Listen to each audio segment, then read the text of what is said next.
Hello, students.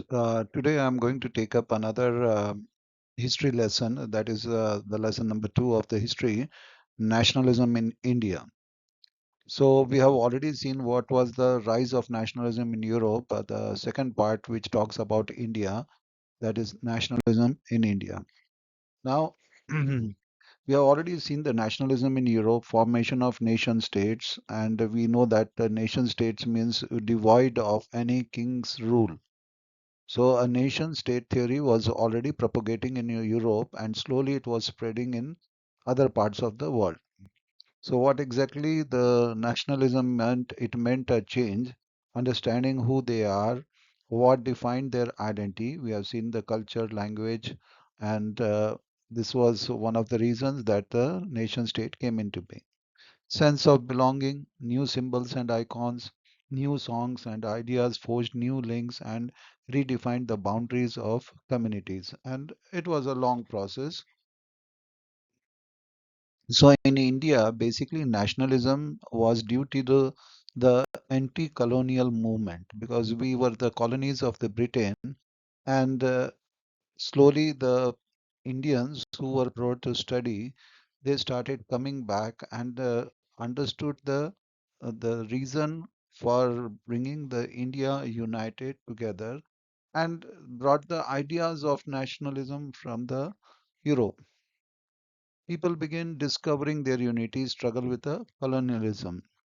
The sense of being oppressed, share bond different groups together, but each class and group felt the effects of the colonialism differently. Their experiences were varied and their notions of the freedom were not always the same. The Congress under Mahatma Gandhi tried to force these groups together within one movement. Unity did not emerge without conflict. So, in this chapter, we are going to study about the happening post 1920s. The non-cooperation and civil disobedience movement. How did the Congress sought to develop the national movement? How different social groups participated in the movement? How nationalism captured the imagination of the people? Now, the First World War and Khilafat and non-cooperation movement. Now, basically, all these movements were the national movements spreading to the new areas, incorporating new social groups, developing new modes of struggle. The war created a new economic and political situation. It led to the huge increase in defense expenditure financed by war loans, increasing taxes, customs duties, raised income tax. Through the war years, price increased almost doubling. Villages forced for villages were or villagers were forced to recruit. Crops failed in many parts of India, and an influenza epidemic was also there in India. Now, people hoped that their hardships would end after the war was over, but that did not happen. At this stage, a new leader appeared and suggested a new mode of struggle. Mahatma Gandhi returned to India on January 1915 from South Africa, and his guru was none other than Bal Gangadhar Tilak, who once went to South Africa and he saw Gandhiji doing a satyagraha there and really impressed. He told Gandhiji that I think it's high time that you should come to India because the India needs leaders like you. On the calling of Bal Gangadhar Tilak, Gandhiji decided to move to India. So in January of 1915, he moved from South Africa, and as he already had he has successful in fighting the racist regime, mass agitation, and satyagraha. What was the idea of satyagraha? We know that Gandhiji's main weapon was non-violence, or that's what he called as ahimsa. The idea of satyagraha was power of truth and the need to search the truth.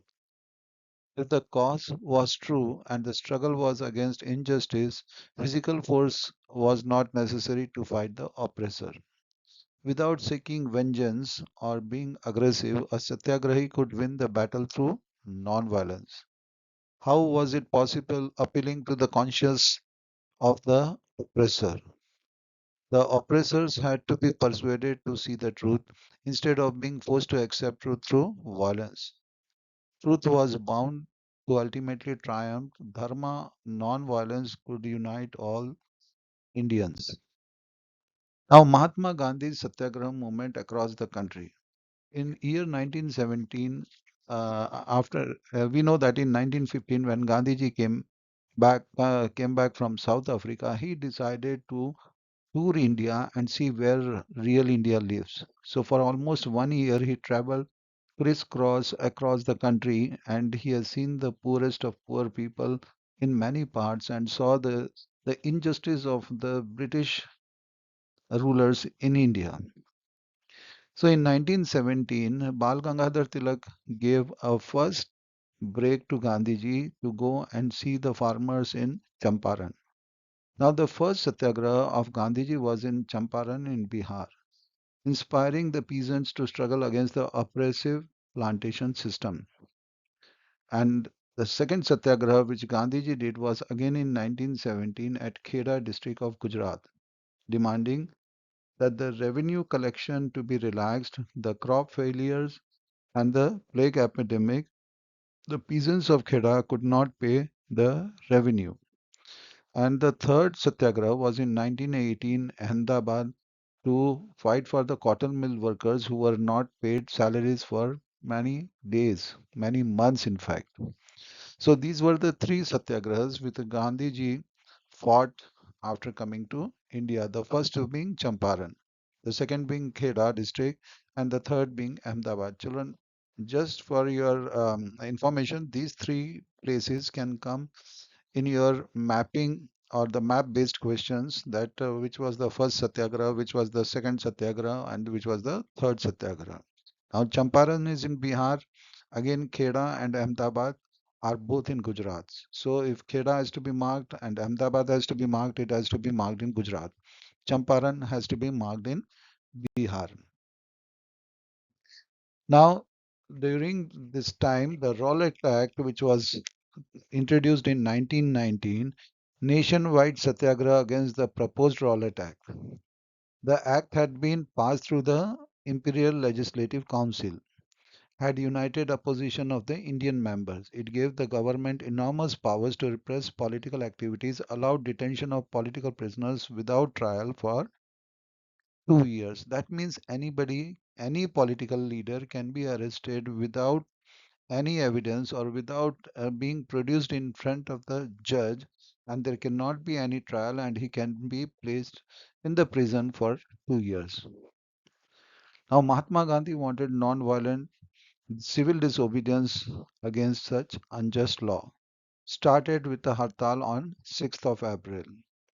So the this is what we see the Jallianwala Bagh incident that happened for the protest against the Rowlatt Act. The events that led to Jallianwala Bagh incident. Now 6th April rallies, workers strikes, railways, workshop and the shops closed down. British administration decided to clamp down on the nationalists. Local leaders were picked up from Amritsar. Mahatma Gandhiji was barred from entering Delhi. This happened on the 6th of April. On 10th of April, the police in the Amritsar fired upon a peaceful procession, provoked widespread attacks on banks, post offices and railway stations. Martial law was imposed. General Dyer took command.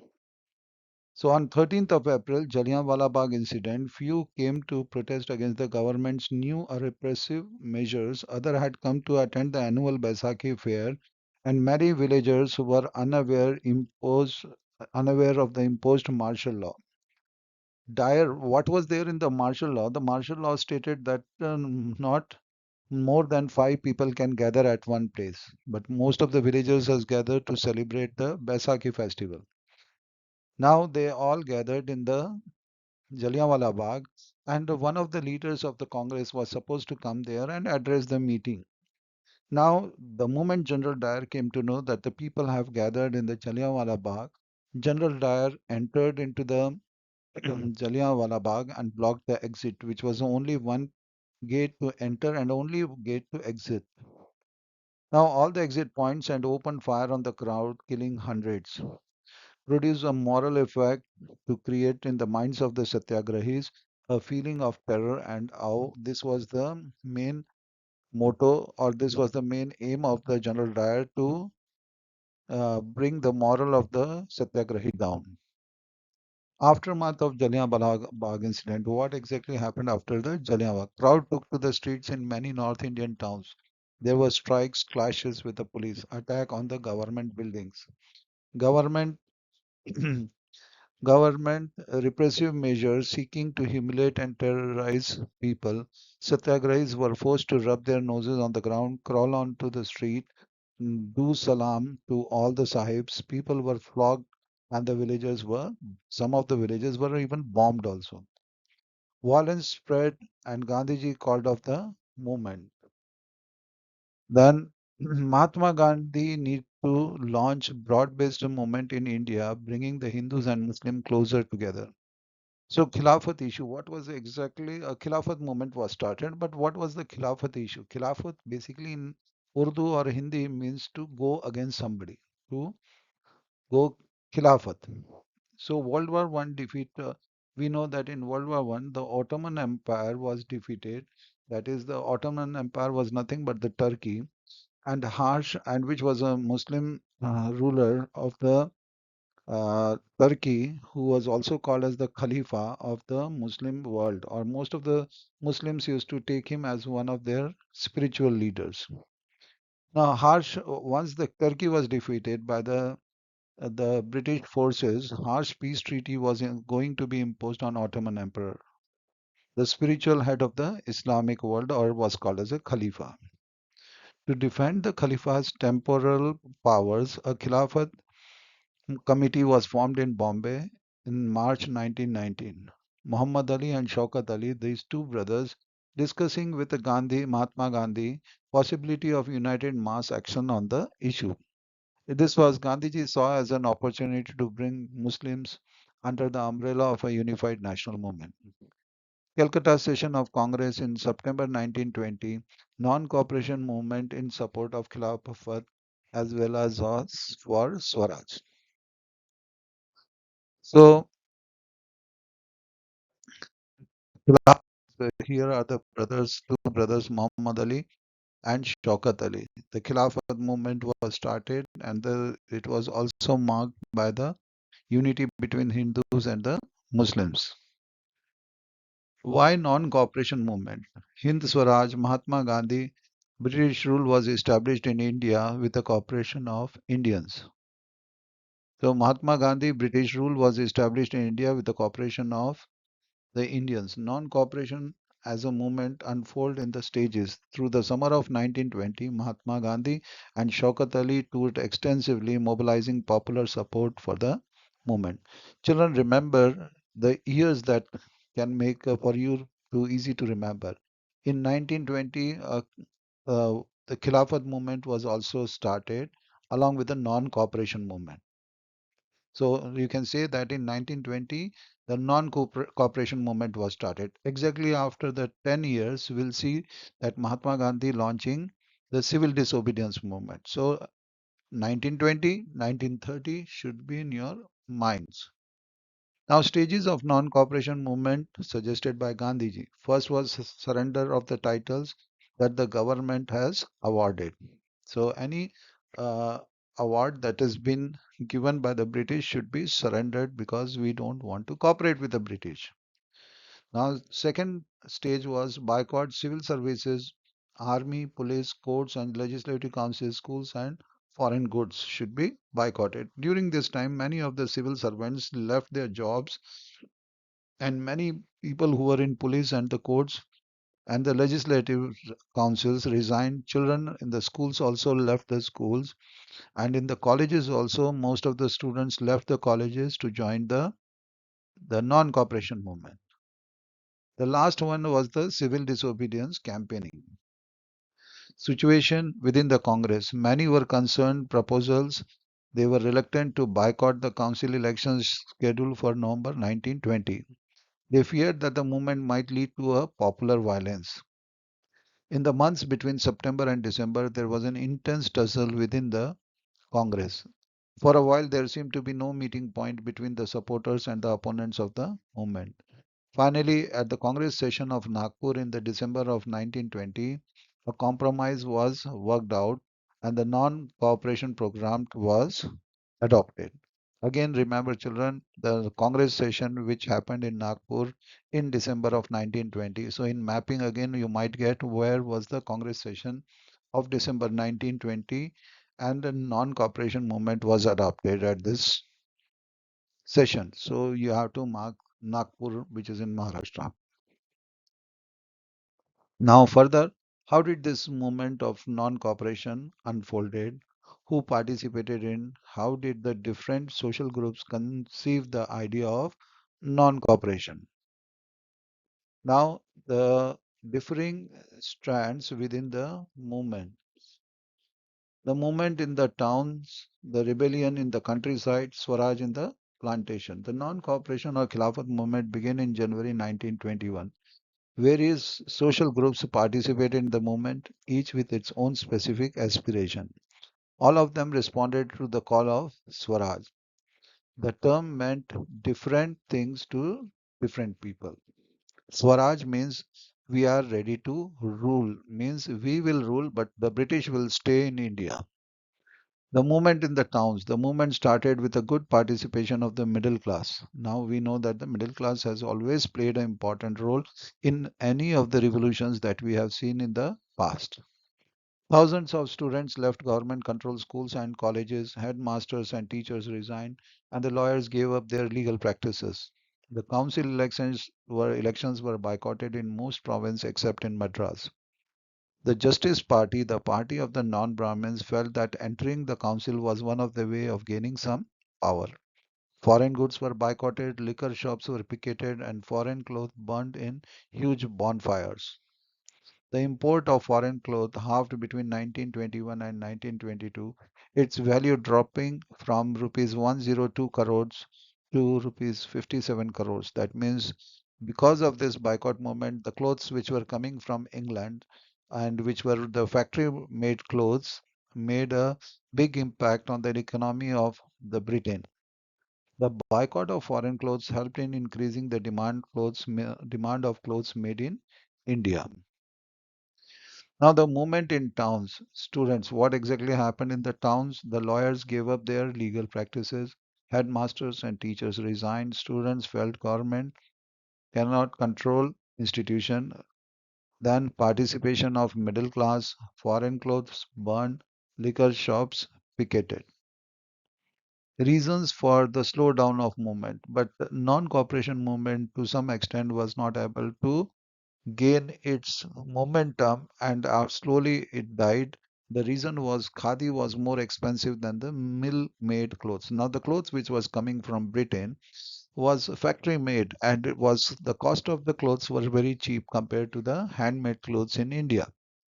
And khadi was the only option that was left with the Indians and the khadi was more expensive.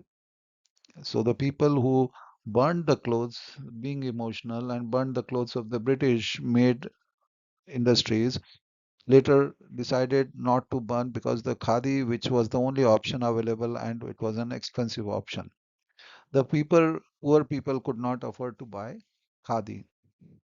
Now, the second boycott of the British institutions posed a problem of the lack of alternative with the Indian institutions.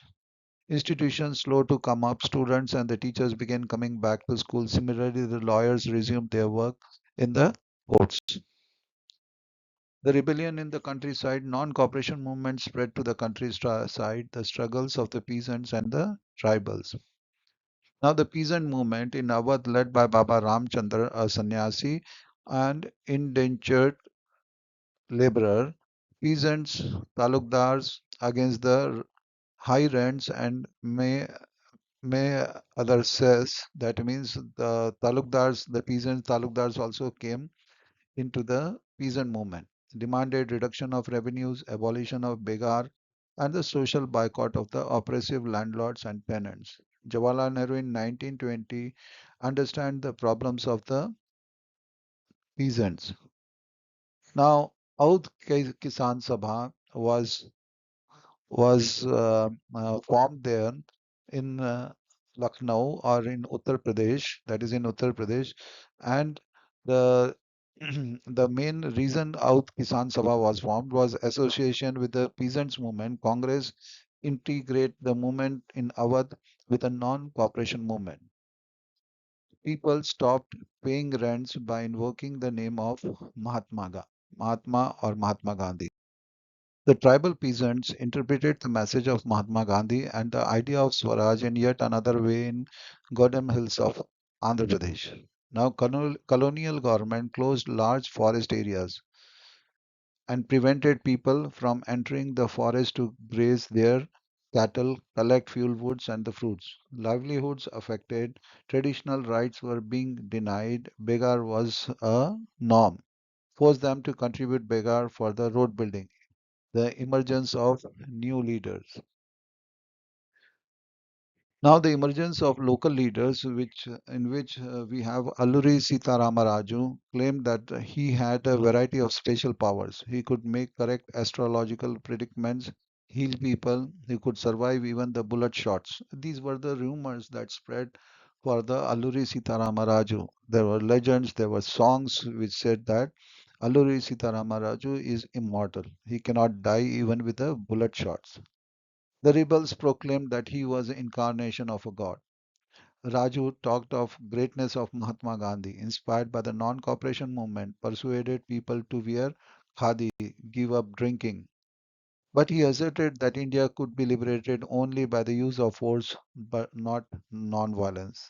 The Gudem rebel carried on guerrilla warfare for achieving Swaraj. Raju was captured and executed in 1924 and became a folk hero. Swaraj in plantation workers too had their own understanding of Mahatma Gandhi and the notion of Swaraj in Assam. Now, what did the freedom meant? The freedom meant that the most of the plantation workers have right to move freely in and out of the confined space. Because before this, most of the plantation workers were not allowed to move out of the plantation areas. This was through the Inland Immigration Act of 1859, which restricted the workers in the plantation to not to move out of the plantations. They have heard of the non-cooperation movement, headed home. They thought now because Swaraj, Gandhiji has come, so they have got the Swaraj. They headed home but never reached their destination. They were stranded and they believed that Gandhi Raj was coming. These movements were not defined by the Congress program, interpreted the term Swaraj in their own ways. Tribals chanted Gandhiji's names, slogans demanding Swatantra Bharat, identifying with a movement which went beyond the limits. Now, towards the civil disobedience movement. Now, Mahatma Gandhi decided to withdraw non-cooperation movement in 1922. The movement was turning violent in many places and satyagrahis needed to be properly trained for the mass struggle. Congress leaders tired of mass struggles and wanted to participate in the elections to the provisional councils that had been set up by the Government of India Act of 1919. Now important to oppose British policies within the council, argued to reform and also demonstrate that these councils were not truly democratic. Now C.R. Das and Motilal Nehru's Swaraj party within the Congress council politics and Jawaharlal Nehru and Subhash Chandra Bose racial radical mass agitation and for the full independence, internal debate and dissension. Now, two factors again shaped the Indian politics towards the late 1920s. Firstly, the effect of the worldwide economic depression. Agriculture prices began to fall from 1926 and collapsed after 1930. Demand for agriculture goods fell and the exports declined. This was the same economic crisis we have studied in the last year during the rise of Nazism and Hitler.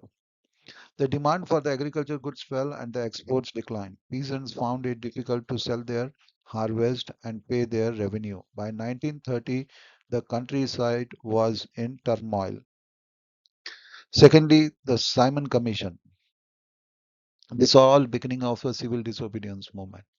A statutory commissioner commission under the Sir John Simon set up in response to the nationalist movement. The commission was to look into the functioning of the constitutional system in India and suggest the changes. The problem was that the commission did not have a single Indian member, all were British.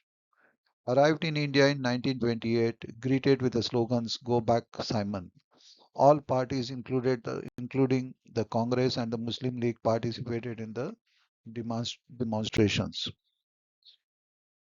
Now, this was the Europe during the World War, and we know that most of the Indian participated in the World War. The reason was because we were the colony of the British.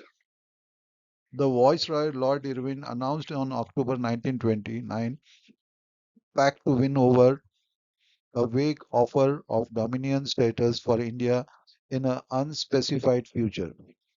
A roundtable conference to discuss the future constitution. This did not satisfy the Congress leaders, so Mahatma Gandhi had to find a way to relate this abstract idea of freedom to more concrete issues of everyday life. Jawaharlal Nehru and Subhash Chandra Bose became more assertive. On the December 1929, under the presidency of Jawaharlal Nehru, the Lahore Congress formalized demanded Purna Swaraj. Now, earlier they were asking only Swaraj, that means the self-rule. As per the Swaraj, the Indians will rule, but the British will continue to stay. Now, under the presidency, under the Lahore session of 1929, Nehruji demanded Purna Swaraj. Now, no Swaraj, Purna Swaraj. Now we need a complete independence. It was declared that 26 January 1930 would be celebrated as an Independence Day.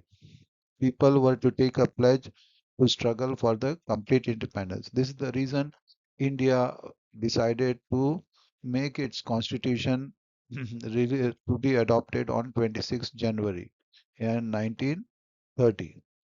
That's why the reason was that we celebrated 26 January 1930 as an Independence Day. People were to take pledge to struggle for complete independence. But the celebration attracted very little attention. The liberals and the moderates who were proposing a constitutional system within the framework of British domain gradually lost their influence. The civil disobedience was started on 31st January 1930. The Salt March and the Civil Disobedience Movement. Civil disobedience, that means we will not obey any law that were made by the British. So Gandhiji started the on 31st January 1930. A letter was sent to Viceroy Irwin. 11 demands, general interest and specific demands were sent to the Lord Irwin. Then the most stirring of all was the demand to abolish the salt tax, revealed the most oppressive phase of the British rule. Even there was a tax on the salt. Why the salt was chosen uh, as a first thing to be taken as for the civil disobedience movement, because the Britishers imposed salt tax and salt was eaten by each and every person in India. So the Gandhiji decided to march towards the Dandi. Later in an ultimatum, if not fulfilled by 11th of March, the Congress would launch a civil disobedience campaign. Irwin was unwilling to negotiate on these 11 demands. Mahatma Gandhi started his famous Salt March accompanied by 78 of his trusted volunteers. This marked the beginning of civil disobedience movement. The colonial government began arresting the Congress leaders one by one. Now, this was the route which was taken by the Gandhiji for Dandi March. Gandhiji started from the Sabarmati ashram and moved towards the Dandi. Now, if you see what were the places, they might give you in the mapping. They'll just give you two dots and they'll ask you which are the two places which were on the way to the Dandi. From Sabarmati ashram in Gujarat, Gandhiji moved towards Ahmedabad and en route to Baroda, Bardoli, and reached to Dandi. So just remember these three places. Now this led to what were the outcomes of the Salt March. This led to violent clashes in many places. Abdul Ghaffar Khan arrested in April 1930. Angry crowds demonstrated in the streets of Peshawar facing armored cars. Now, police firing, many were killed. Mahatma Gandhi was arrested. Industrial workers in Sholapur attacked all the structures that symbolizing the British rule. Government responded with a policy of brutal repression. Peaceful satyagrahis were attacked. Women and children were beaten, and about 1 lakh people were arrested. Mahatma Gandhi once again decided to call off the movement, entered into the pact with Irwin on 5th March 1931. Gandhi-Irwin Pact consented to participate in the Round Table Conference in London. The government agreed to release the political prisoners as per the Gandhi-Irwin Pact. December 1931, Gandhiji went to London for the conference, but the negotiations broke down and he returned disappointed. Back in India, the government had begun a new cycle of repression. Leaders arrested, the Congress declared illegal, and a series of measures has been taken to impose to prevent the meetings, demonstrations, and the boycotts. Mahatma Gandhi relaunched the civil disobedience movement. For over a year later, it lost its momentum. Mahatma Gandhi relaunched civil disobedience movement. For a year later, it lost its momentum. We can see in the picture Gandhiji restarting the civil disobedience movement.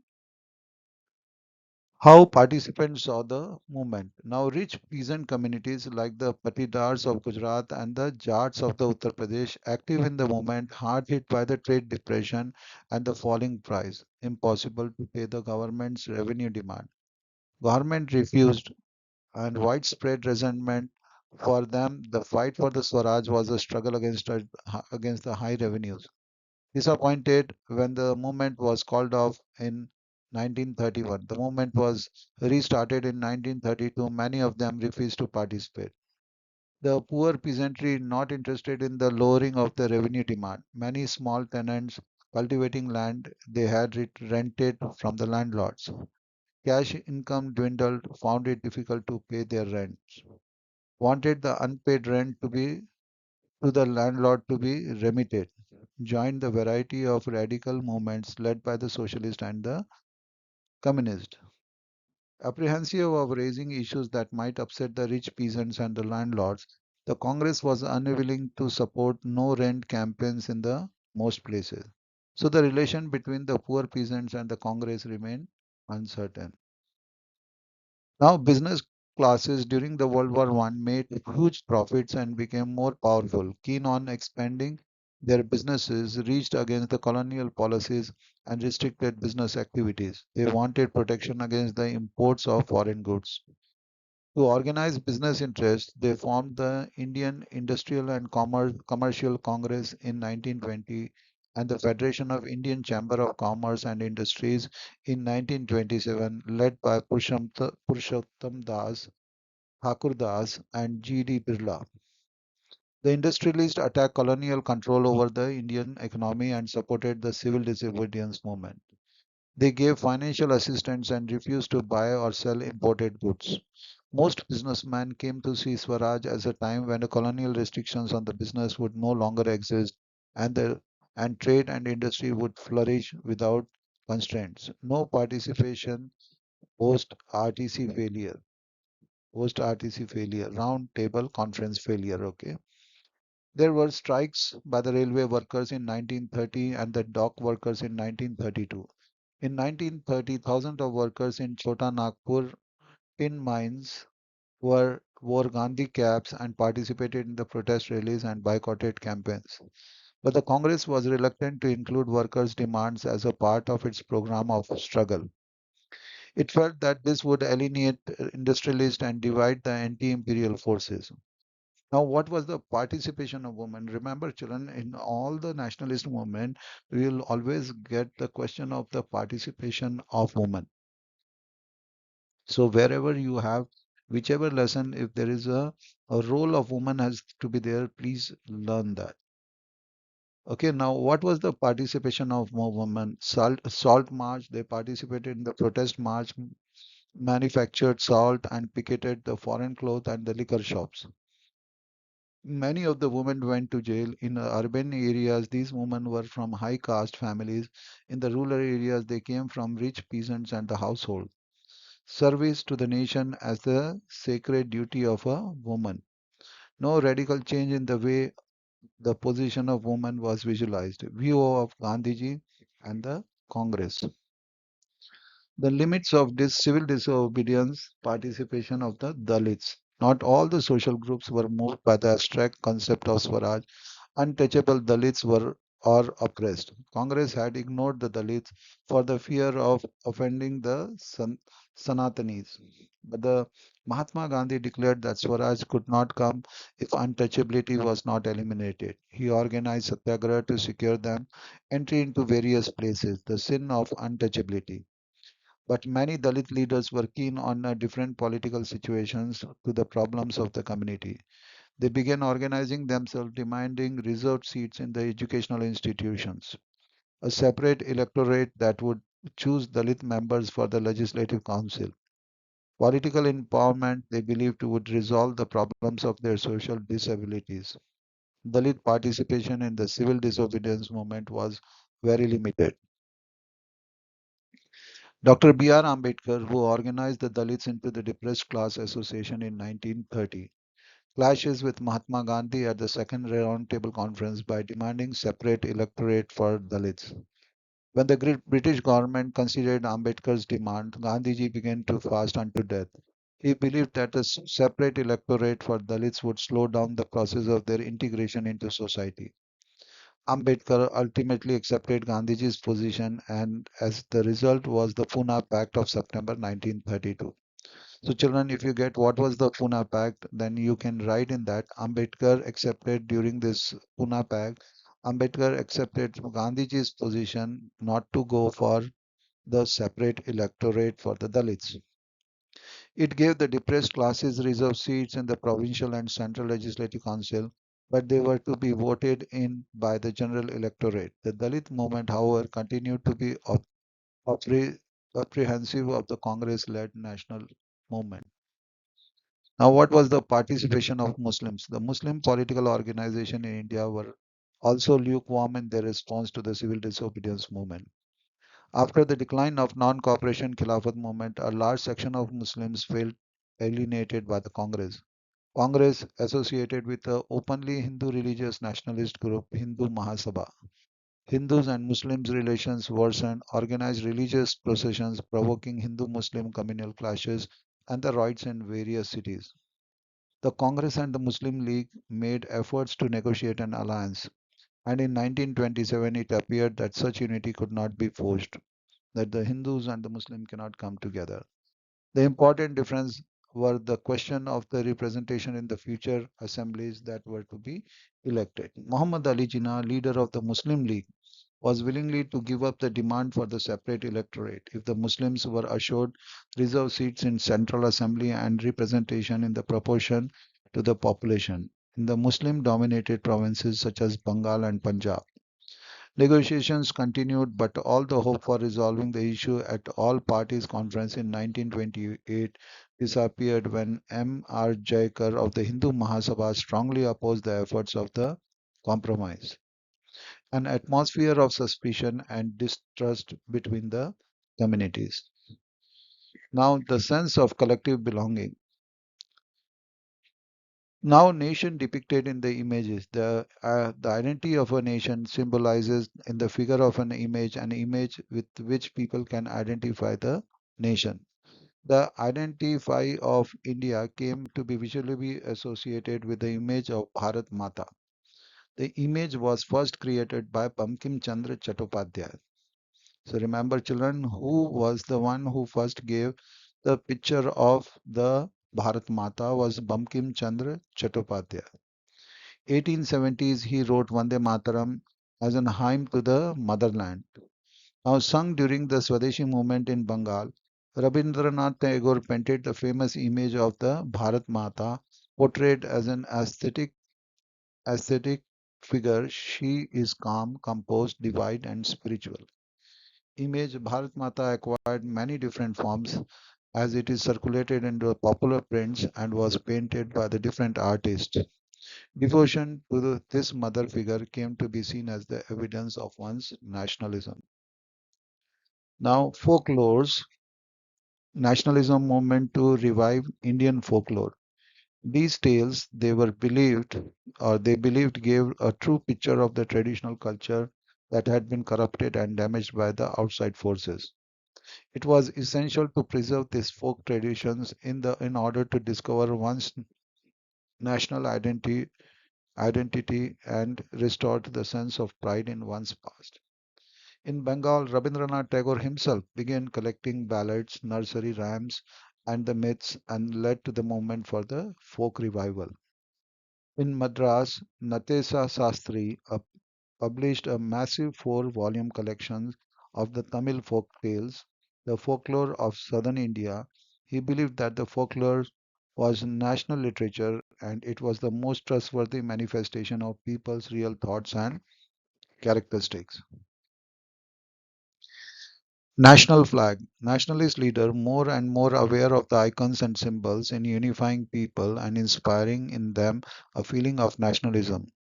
During the Swadeshi movement in Bengal, a tricolor flag, red, green, and yellow, was designed. It had eight lotuses representing eight provinces of the British India, and the crescent moon representing Hindus and Muslims.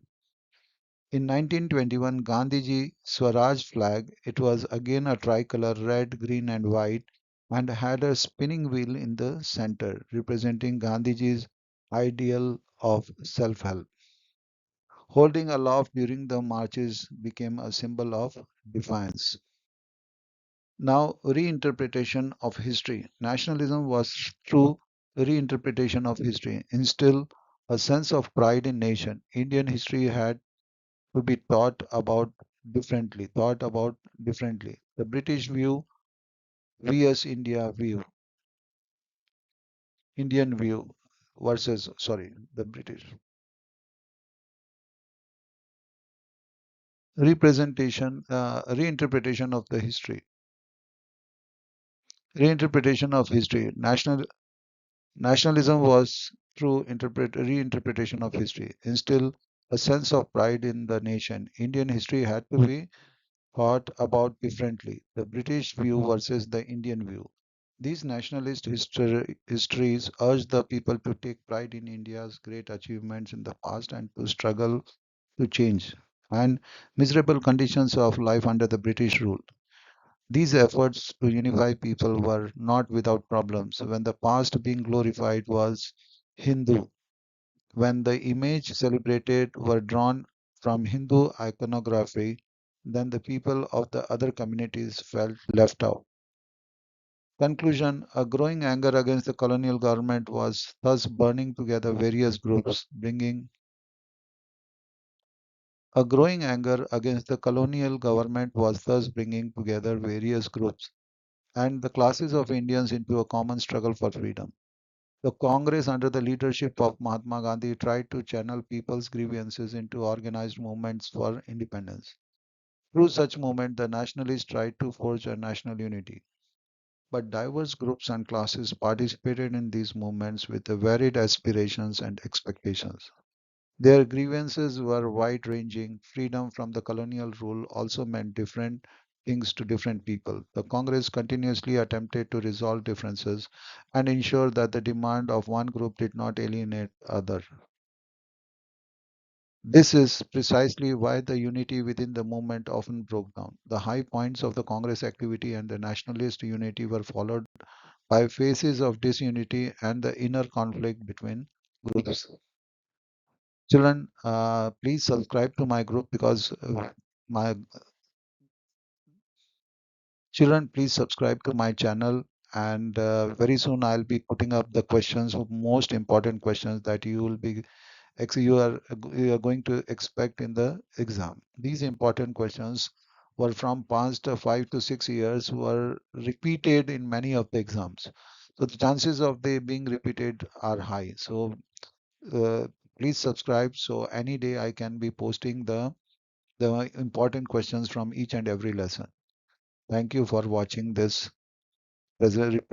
presentation.